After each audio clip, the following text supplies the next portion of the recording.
si Marco, ipinakilala ang mga kasama sa kanyang Mommy Annie.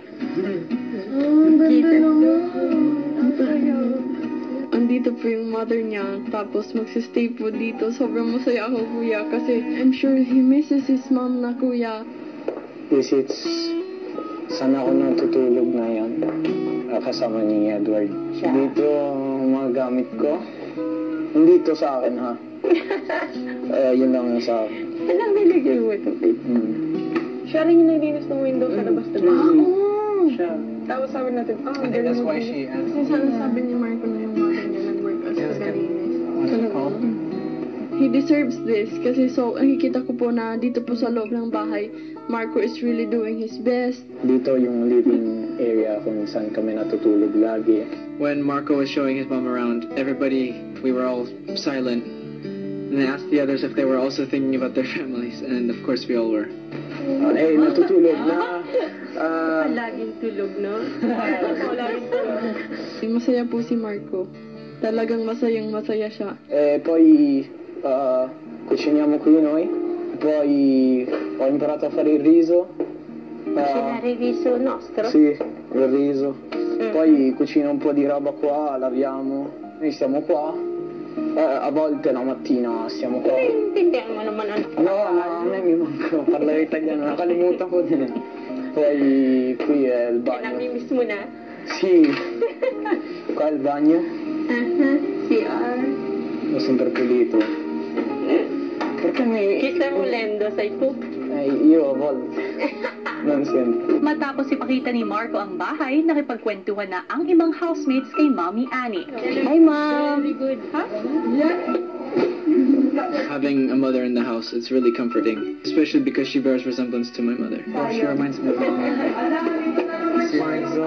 the hair is the same, the height is the same. It's like home again. Agad namang kinulit si Mommy Annie. Saan po kayo nakikilala ng papa niya po? Sorry.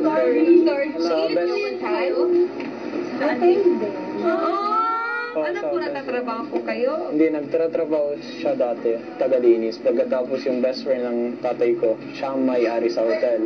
Naglilinis siya ng room ng tatay ko. And then, nagkakilala sila kasi... Nakita siya? Pagkatapos sabi, Sinabi na... sabi niya, ciao! Hindi naman gano'n. Ang ganda po ng love story niyo. Alam niyo po ba yung love story niyo parang fairy tale? Kasi ganun lang eh. Tapos sabi mo, ciao! I want one! Nadating rin yung para sa'yo. Huwag kayong magmadali. Bata pa kayo. Girls, makinig kayo kay Mommy Annie.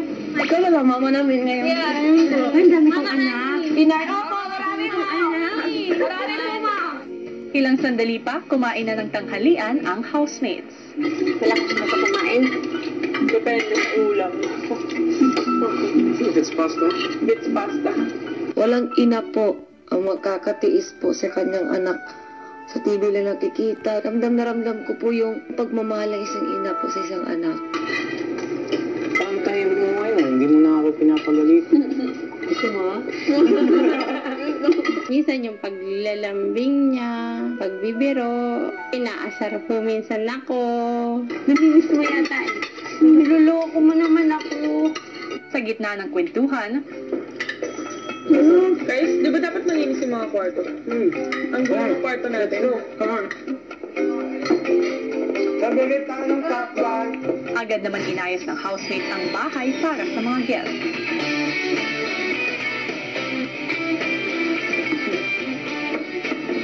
Buwan na lang. Tulungan ko kayo. Ang hotel managers na sina Marco at Kisses, kinausap muli ni Kuya. Anong nakita niyo sa TV kanina? Kanina. Parating na po yung Guest. unang guest po. Tama. Nakikita niyo yung papel sa harapan niyo.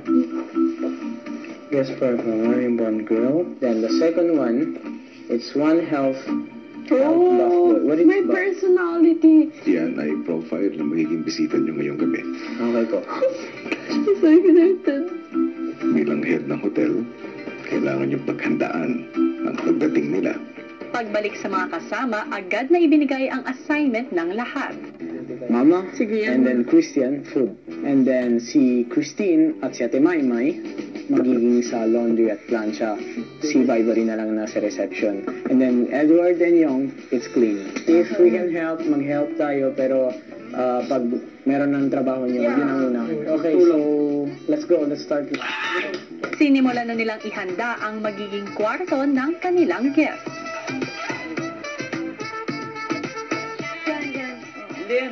Diyan yan. Wala ko naka-fold to. Hindi naka-fold ko kanina. Tignan ganito. No, guys, this is... No, down the side. Here? It's for when you lie down on the bed and you have shoes on. You know how to wash, I know how to hotel. Habang sa loob ng bahay naman, katulong ng ibang housemate si Mommy Annie sa pagliligpit. Ito bang ganyang mga toyo nyo? Gagamitin nyo pa rin? Hindi na po. Sa patuloy nilang paghihintay sa kanilang guests, si Mommy Annie tutok pa rin sa paglilinis ng bahay. Tumaas kaya talalo. Ako? Parang Tumangkad ba ako?